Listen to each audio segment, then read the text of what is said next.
It's a stormy day here on Carlisle Bee Homestead. I am ready for this weather. I got everything pretty much prepared for the animals to have consistent weather like this. So chickens immediately this morning, because it rained all night, so they were at least in their coop at night. But I moved them, and I'll show you that setup for their winter setup. However, chickens this morning were in the rain for quite some time, which is okay. They can be in the rain for a little bit, but they don't like wind. And so it's gotten really, really windy since it's been raining, and like right now it's really windy, and they just wouldn't like it being cold and wet. So I am so excited to say that I've thought this through, and I moved them to their new setup.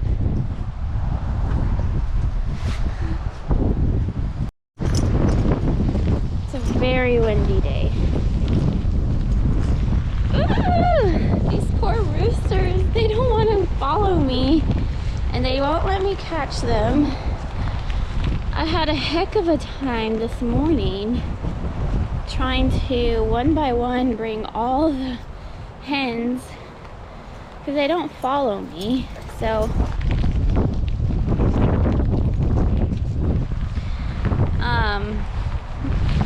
all the hens are safe, but roosters do not want to come in. Come on, roosties. Go to safety. Do you want to go to safety? Come on. I got the 3 roosters in here. They put up a fight, but I had the help of these 2. The sheep have their hay, water, and minerals, and everything looks secure. When we had that stormy day, this thing flipped over twice and landed on its wheels, but it bent its shape. I also want to note my new raincoat. Last year I didn't have a raincoat, so I got drenched every single time. This one has been holding up really well. It's by 10 Tree, so it's non-toxic, waterproof. It's just really good quality. I really like it. And it goes all the way down to here, so only my knees are wet, really. Because last year I was looking crazy. Oh, and then I got these new rain boots. In bed, in bed. And then last year I didn't really have high rain boots, so my muck boots have a hole in them, so these have been proving really cute and functional. They're made with hemp and plastic, recycled plastic, but I love how lightweight they are, and there's no way that I'm gonna get holes in this because they're just rain boots. They're not for working in. But yeah, I love how long the raincoat goes down. So my next step, I think, is to find waterproof, non-toxic, waterproof jeans or pants, because just my knees are soaked. That's it. And what makes this non-toxic is that most waterproof jackets and rain gear have a lot of PFAs, the forever chemicals. So if you're not aware, just make sure that it's not made with this certain chemical that makes it rain resistant. So you're soaked, everyone's soaked. Oh my god, they're so curious, those babies.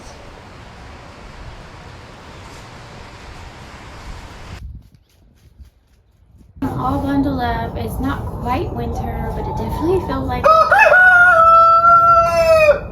well, here in Northern California, it's not gonna be like terribly cold like the East Coast, but still, I'm not one for being cold, so I'm bundled up.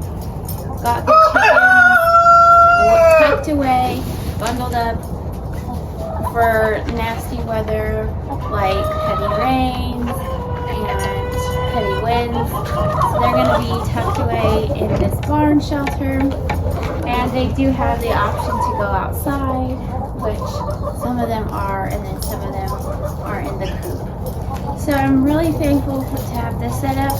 I'm going to show you how this method works because of deep bedding, which means there's a lot of wood chips being layered on their poop. So I'm going to show you how I do that, and I'm not going to clean anything until the end of winter, and that will be my really rich compost element with full of nitrogen and carbon. And so Joel Salatin terms this system as a carbonaceous diaper. If you've heard of Joel Salatin, he has amazing techniques on raising animals, rotationally grazing them, and then when they're not being rotationally grazed, say for winter, you have them on deep bedding.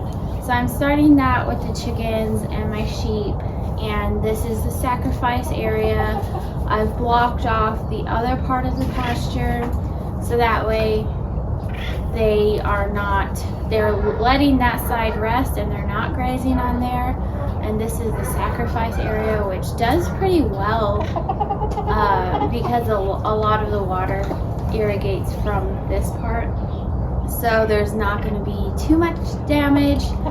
I'm still hoping that the other side will rest, and I'm hoping still that there's no issues with parasites because I'm not rotationally grazing them currently for this season.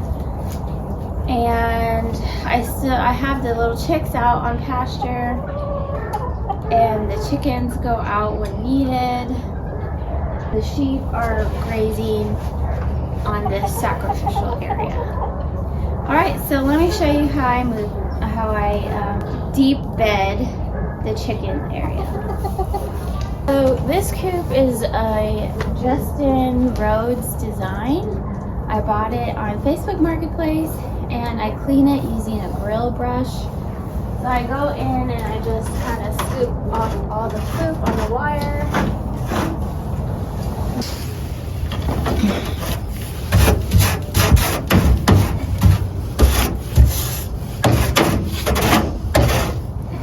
And if anyone is familiar with chickens and parasites, I don't know if this is a parasite worm. It's red and squishy. It looks like, to me it looks like a parasite. I just found it. Let me get all this stuff off. If anyone has any experience with this type of stuff, let me know, because I'm curious to know if this is a worm or just like mucusy, bloody. It was in their stool, so I don't know. Let me know. I put some parasite medicine in their water today, so hopefully that gets rid of anything. This is the problem with keeping chickens in one area for extended periods of time, but I figure, you know, they're all out and about as well, so it's not like... Okay, so here I am scooping out from this huge pile of wood chips right by the barn, which was strategically placed there, and I'm scooping wood chips into a bucket so that way I can do the deep bedding underneath the coop where they sleep. As you can see, there's the poop, and I'm just covering it with the wood chips. This is amazing stuff for compost, full of nitrogen and carbon, and it's gonna just compost over the winter and be ready to use in the spring for my garden. And I'll go ahead and clean this all up when the winter is over. And that's what I think Joel Salatin means by deep bedding.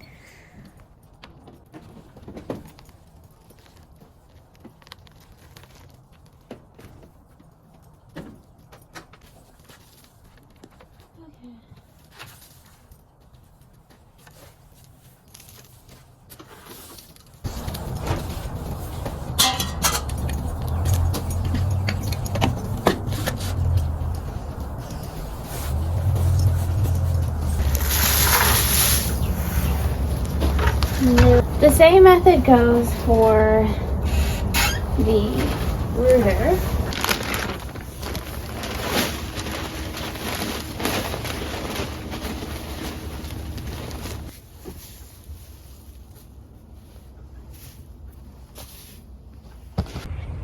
Hey guys, thanks for watching Carlisle Bee Homestead videos. If you haven't already, click the subscribe button. Share with your friends who have chickens, who are wondering how they want to prepare their chickens for winter. And as you can tell throughout the video, it was different days. So I was persimmon picking the day before that storm happened. It was calm. It was the calm before the storm. The storm came the next day, and then I showed you a clip of me doing some chores around the coop and winterizing the coop today early morning. As you can see, the sun came out and it's a beautiful day. I want you guys to enjoy the rest of your day, and if you haven't already, hit that subscribe button. Thanks.